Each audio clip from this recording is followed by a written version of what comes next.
Good morning, my dollar bimbos. It is I, the villainous valuer of vintage volumes. I think this is going to be a pretty quick one. Just going to start off doing my dollar bin dive.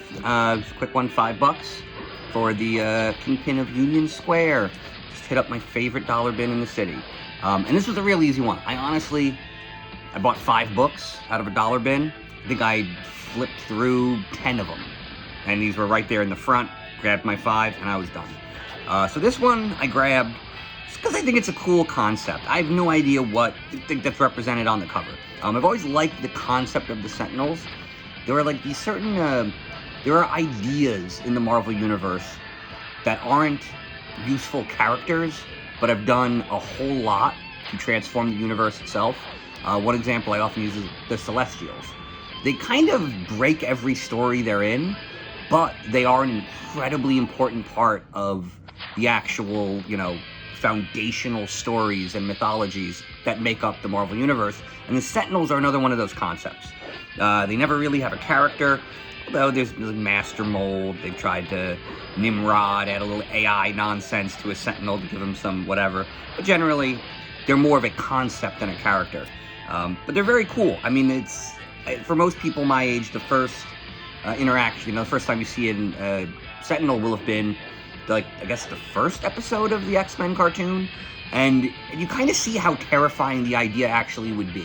By the end of the X-Men animated series, they're nothing. They're henchmen. Every single character tears them apart, left-handed with their right hand tied behind their back.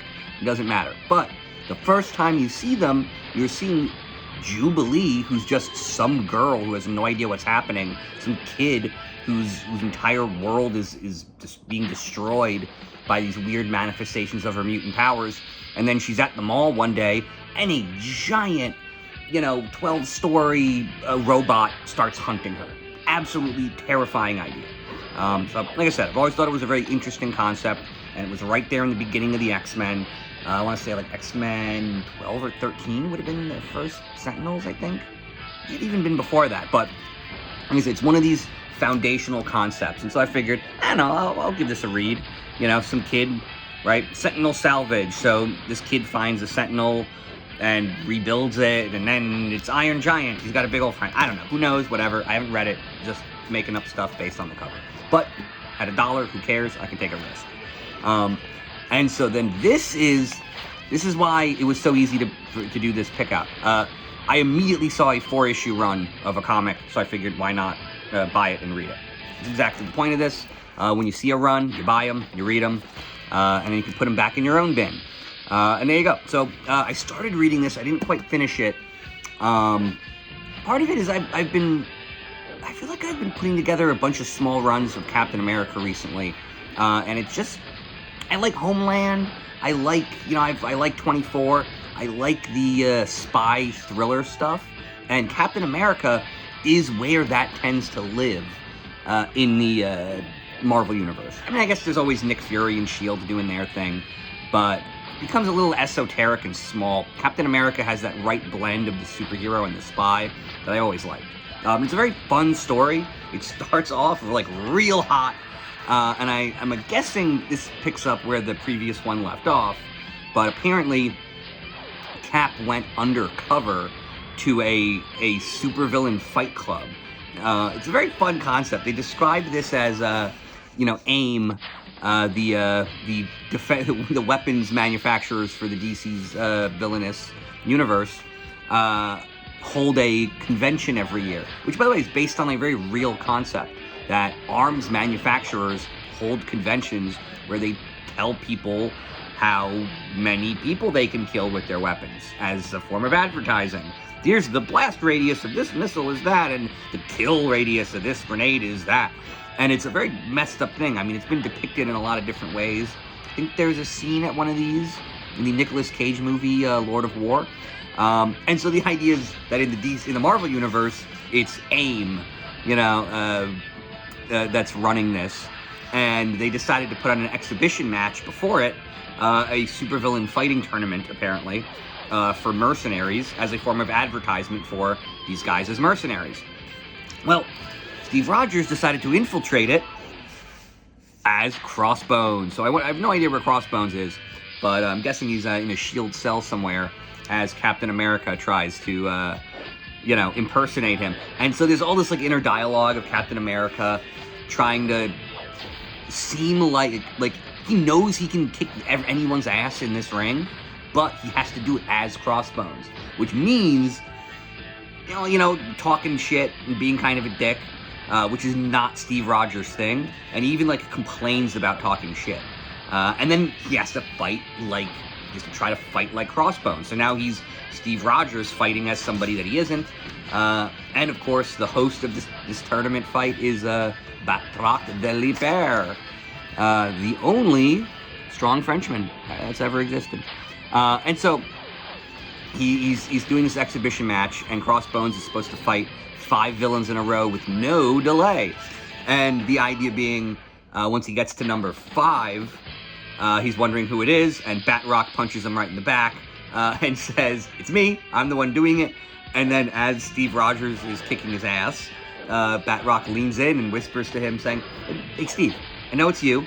I've studied your fighting style forever. You can pretend to be Crossbones all you want, but I know who you are. And you can either let me win, and then I will be able to charge more for my mercenary services after kicking your ass, because you're one of, because Crossbones is considered one of the most valuable mercenaries in the field. So if you let me beat you as when you're pretending to be Crossbones, I'll make more money. Now, I will let you go. But if I yell out, 'You are Steve Rogers,' in this room full of supervillains, you will be piled on and you will die." Which, of course, is fun, because the reality is they know that these guys are psychopaths, so to enter this arena, they all had to, like, sacrifice their weapons. And so they're not, like, really in a position to do their stuff. But they all try to, so whatever. He eventually, of course, makes it out, I guess. But, you know, it ends up being fun, because it's not just him. It's one of these, it's a very good split focus A, B, and C plot. So you have, right, you have Steve Rogers as Crossbones. Then you have this other plot line of Shang-Chi as you know, an emissary of British intelligence trying to stop AIM. Because, like, everybody wants to stop these guys. He accidentally runs into Falcon, who's pretending to be somebody else. And then there's also Diamondback pretending to be a third supervillain. And she kind of, I don't even know if this is her plan, or if she just goes all completely off book, but she apparently just sees someone that she doesn't like. A supervillain that caused her great distress and or harm previously, and she just sort of drowns her in a kiddie pool. You know, in a nice little fountain display somewhere, like in the hotel or whatever. Just sort of drowns her. And then there's also, I guess, a D plot that is someone's trying to take over AIM and doesn't seem to have a very good plan. Like, kills some executive in order to, like, take over his stock or whatever. I don't know. But then he just turns out not to have been a real person. He was a replicant and just heals the damage, because that's what replicants and adaptoid, I think that's the word. Oh, there's also another fun concept here that I'm very unfamiliar with and totally have to do some research. I wasn't sure what I was seeing, because I was seeing on the page what looked like MODOK, but they kept calling him Modam. I don't know how to say it, because part of me thinks it's a play on Madame, right? Like Madam, like Modem. But then it sounds like modem, like a computer, which also would play into MODOK. I'm saying it's confusing. So apparently it's Girl MODOK, and it's a very weird line from the Amazonian supervillain trying to take over AIM, calls Madame. I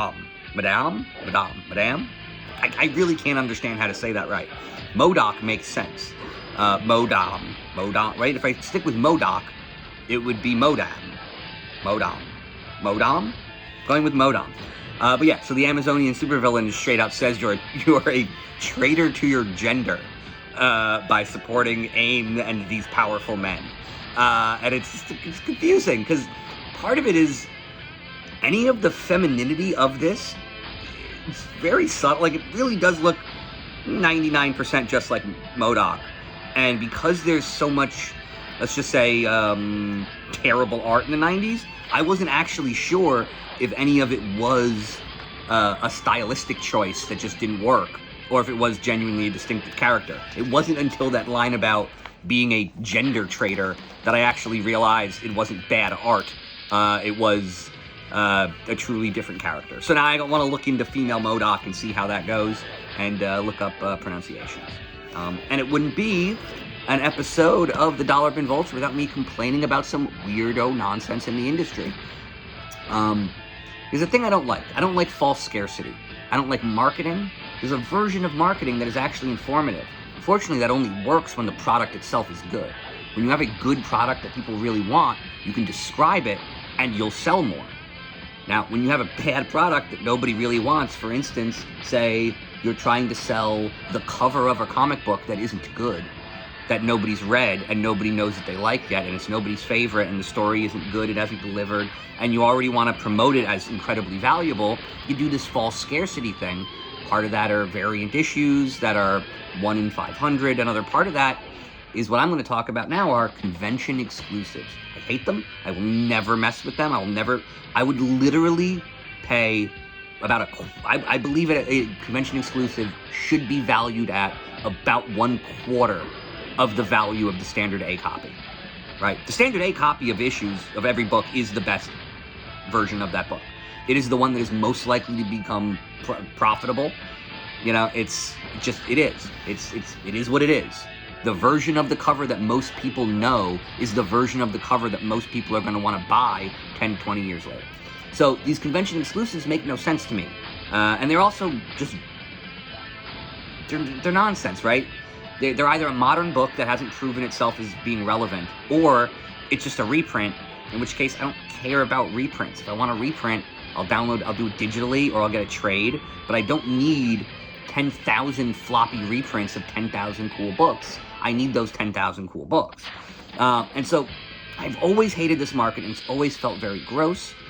And now, if you go online right now, it's still a month out from New York Comic Con you can right now go and purchase all of the convention exclusives from New York Comic Con months in advance from a very shady kind of seller. There were all these very generic comic book stores on the internet that they don't really have the things that you'd think of as comic book shop, right? They don't have a catalog of back issues that represents the collection of the owners and the staff going back decades.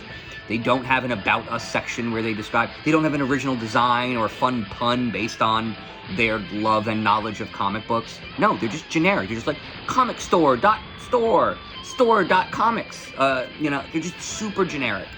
I feel like one of them is just like a word with like 4 X's at the end of it. It's whatever. It's very corny nonsense, and none of them seem like real businesses.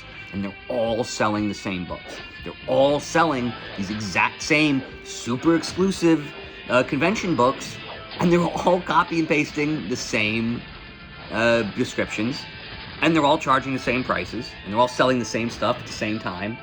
But how is anybody selling a New York Comic Con convention exclusive when the convention hasn't happened yet, right? That's really what I want to talk about, is this idea of, well, these books are supposed to be printed, brought to the convention, distributed at the convention, and then the secondary market is supposed to be people who got them at the convention. The secondary market is starting 2, 3, 4 months before the convention. Then it's not the secondary market. The convention is now the secondary market. And as somebody who's been at New York Comic Con every year for quite a while, has always been some weird kerfuffles of people getting online right in the morning, waiting online, counting the line, knowing that there's a limited number, that each person can only buy 1 or 2 copies of this thing. So if you're on this line, you've calculated you should be able to get the exclusive you want. And you get up to the front and they tell you it's out. Well, how do we explain that?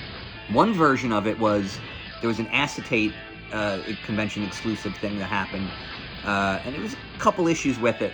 But one of the things was, they were talking about a bunch of influencers connected to Comic Tom walking on the showroom floor before the doors were opened, using their professional access, and just taking stacks of the most wanted variants for themselves. Stacks. We're talking cases, not them buying a couple issues.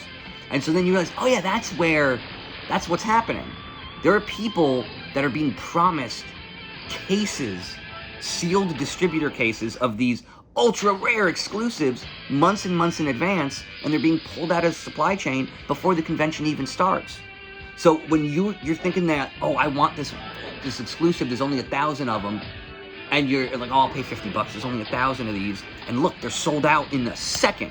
Yeah, well, if somebody peeled off 5 distributor cases with 100 issues each and sent them to 5 different fake online retailers, then half that supply is already gone, right? That scarcity that you're trying to kind of figure out as a collector, you can no longer figure it out because they're lying. The number is a lie. There being 1,000 of them and then it being sold out should lead you to believe that 1,000 people were willing to buy it. But if there's one guy running 5 shady websites and is selling 500 copies through them, then all of a sudden the demand doesn't actually seem apparent, and now we can no longer gauge it.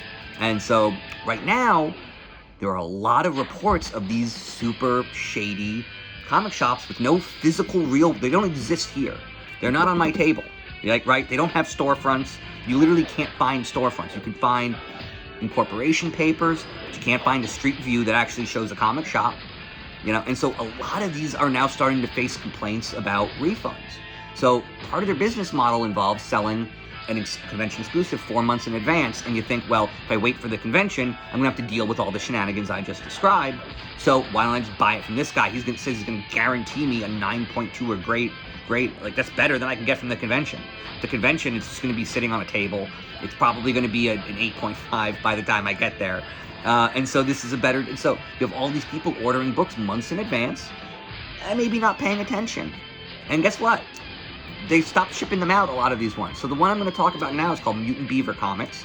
A lot of you guys might know it from Very Gary, who I actually think he's a great guy. I've talked to him at conventions. He's always very cool. He's very chill. He's smart. He kind of is like he is like in the speculator scene, but he's sort of like a business hippie. I know it's like a weird concept, and it sounds like a negative concept. But I don't mean it that way. I like hippies and I like business. He's like a business hippie.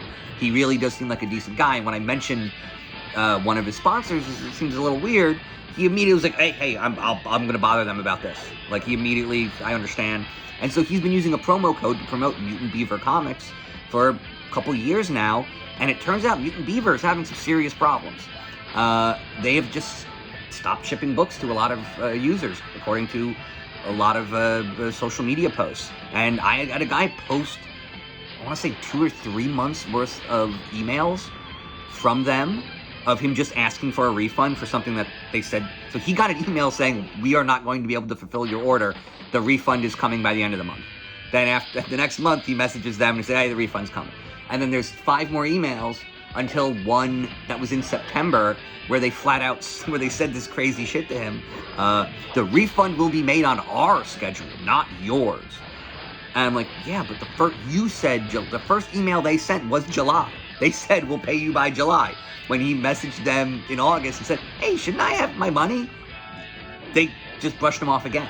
And so you have these companies that and by the way, when I look for Mutant Beaver, when I look for the issues that they have there, I see 20 different stores that all look almost identical, that are using very similar templates and are copying and pasting the same products and same descriptions, and more of them are also fielding these complaints. And so it seems that these guys are engaging in what now appears to be return fraud.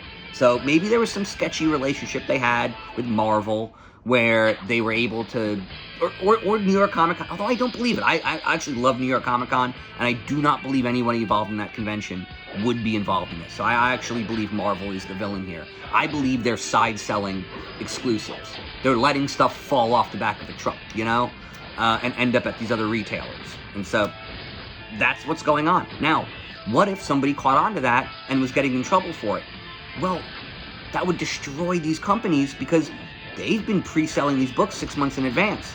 If all of a sudden it turns out you're not going to get that case of convention exclusives that you were promised 6 months ago, then you're going to have 6 months worth of orders that you're going to have to refund. And if you're a sketchy person running a shady business, you probably already wasted that money on Funko Pops or cocaine. So, I don't know. So it's this weird thing of we're now watching what just seems like, it seems like there may have been a comic book related racket And now it just seems like straight up return fraud, where they're just hoping that most of the customers who pre-order an exclusive forget by the time the convention comes and just don't bother doing the credit card chargeback. So the comic store that people are talking about on the CGC forums and Reddit right now is called Mutant Beaver Comics.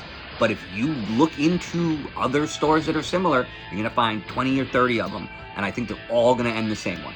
So I said that to say this. False scarcity is a very shady and deceptive business model. Anybody willing to base their business around variant issues, exclusives, and other forms of marketing, not content. The content's what's the story, right? When you're going to make the whole pitch about the variant cover, you've gone so superficial that you're being deceptive, and it should be a red flag. So now all of these comic shops that I've always thought were the sketchiest in the business, they might even be fronts for something, because all of these stores seem to have popped up during COVID. They all came between 2018 and 2021. That's when they were all founded. Very, very weird stuff. So stay away from the weirdo garbage. You know, buy stuff that's existed for a while, that people have wanted for a while. Basically, the way I say it is, if something wasn't true 10 years ago, and it's not going to be true 10 years in the future, maybe it's not true now. And false scarcity, it only exists in the present. It doesn't exist in the past or the future. So there you go. Stay away from Mutant Beaver Comics. Stay away from exclusives and variants. And dive on into that dollar bin. Good luck and good books.